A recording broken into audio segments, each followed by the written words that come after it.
Doc Edgerton inspired us with awe and curiosity with this photo of a bullet piercing through an apple, an exposure just a millionth of a second.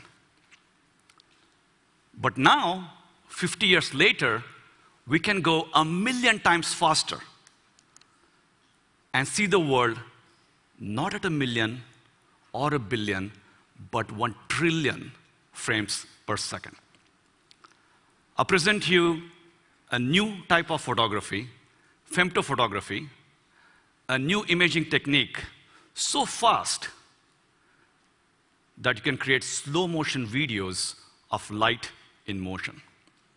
And with that, we can create cameras that can look around corners beyond line of sight or see inside our body without an X-ray, and really challenge what we mean by a camera.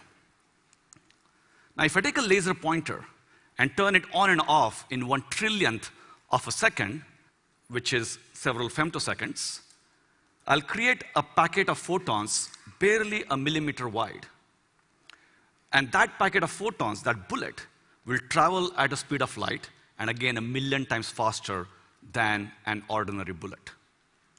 Now, if you take that bullet and take this packet of photons and fire into this bottle, how will those photons shatter into this bottle?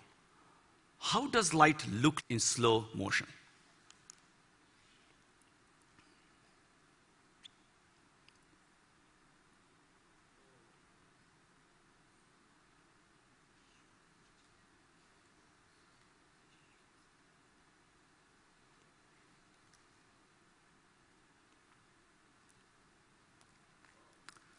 Now, the whole event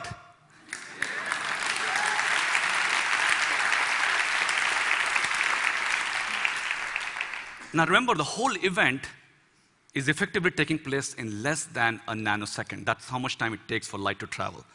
But I'm slowing down in this video by a factor of 10 billion so you can see the light in motion. But Coca-Cola did not sponsor this research. Now, there's a lot going on in this movie, so let me break this down and show you what's going on. So the pulse enters the bottle, our bullet, with a packet of photons. They start traveling through, and they start scattering inside. Some of the light leaks, goes on the table, and you start seeing these ripples of waves. Many of the photons eventually reach the cap, and then they explode in various directions. As you can see, there's a bubble of air, and it's bouncing around inside. Meanwhile, the ripples are traveling on the table. And because of the reflections at the top, you'll see at the back of the bottle, after several frames, the reflections are focused.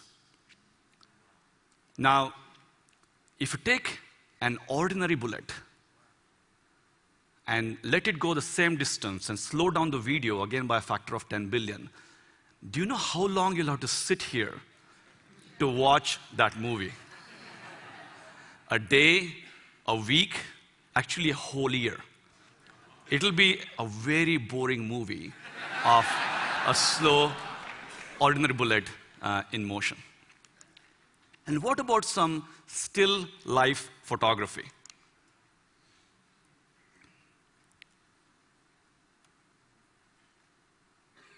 You can watch the ripples again washing over the table, the tomato, and the wall in the back. It's like throwing a stone in a pond of water. By the way, this is how nature paints a photo, one femto frame at a time. But of course, our eye sees an integral composite. But if you look at this tomato one more time, you will notice as the light washes over the tomato, it continues to glow. It doesn't become dark. Why is that? Because the tomato is actually ripe, and the light is bouncing around inside the tomato, and it comes out after several trillionths of a second. So in the future, when this femto camera is in your camera phone, You might be able to go to a supermarket and check if the fruit is ripe without actually touching it. So how did my team at MIT create this camera? Now, as photographers, you know, if you take a short exposure photo, you get very little light. But we're going to go 1 billion times faster than your shortest exposure. So you're going to get hardly any light. So what we do is we send that bullet, those packet of photons, millions of times, and record again and again with very clever synchronization. And from the gigabytes of data, we computationally weave together to create those femto videos I showed you. And we can take all that raw data and treat it in very interesting ways. So Superman can fly. Some other heroes can become invisible. But what about a new power for a future superhero?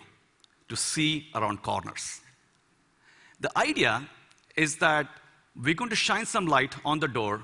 It's going to bounce, go inside the room. Some of that are going to reflect back on the door and then back to the camera. And we're going to exploit this multiple bounces of light. And it's not science fiction. We have actually built it. On the left, you see our femto camera. There's a mannequin hidden behind a wall, and we're going to bounce light off the door. So after our paper was published in Nature Communication, it was highlighted by nature.com, and they created this animation.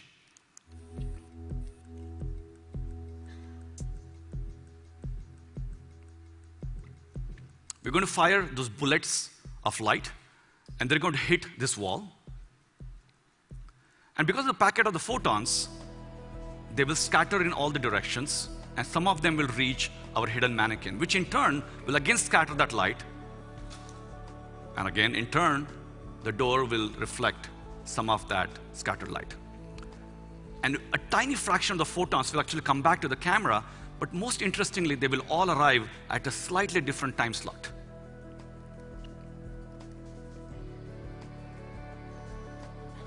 And because we have a camera that can run so fast, our femto camera, it has some unique abilities. It has very good time resolution, and it can look at the world at the speed of light.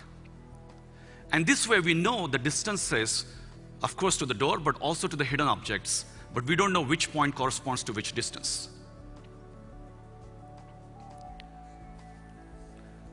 By shining one laser, we can record one raw photo, which you look on the screen doesn't really make any sense. But then we're going to take a lot of such pictures, dozens of such pictures, put them together, and try to analyze the multiple bounces of light. And from that, can we see the hidden object? Can we see it in full 3D? So this is our reconstruction.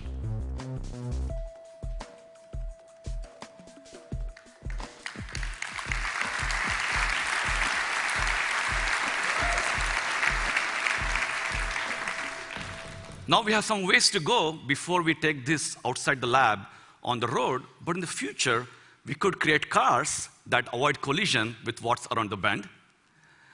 Or we can look for survivors in hazardous conditions by looking at light reflected through open windows.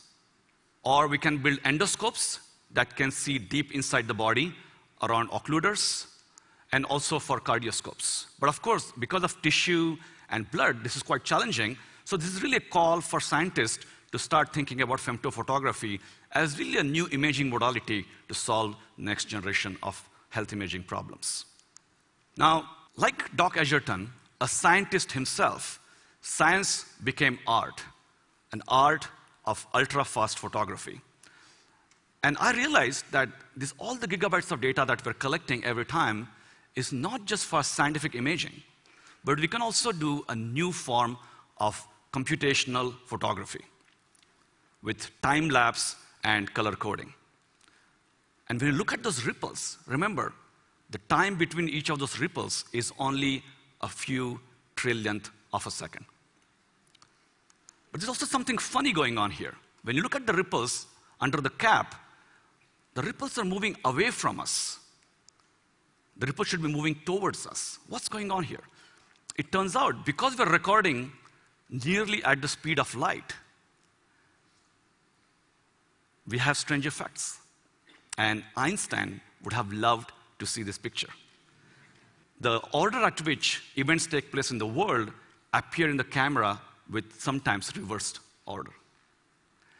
So by applying the corresponding space and time warp, we can correct for this distortion. So whether it's for photography around corners, or creating next generation of health imaging, or creating new visualizations, since our invention, we have open sourced all the data and details on our website. And our hope is that the DIY, the creative, and the research community will show us that we should stop obsessing about the megapixels in cameras and start focusing on the next dimension in imaging. It's about time. Thank you.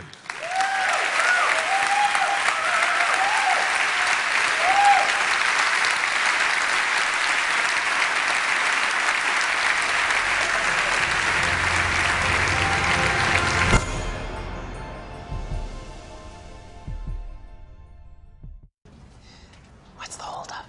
He's looking for his dongle. We need a dongle. Yes, we need a dongle. Brandon usually brings the dongle. Susan, do you have a dongle? No, I didn't bring my dongle. Having a little dongle issue. Dooley has a dongle. I don't have a dongle, sir. Let's get started. Do you guys have a dongle? We're not using dongle. See? It's pretty cool, huh? Nice. Share files instantly, only on the Galaxy S3.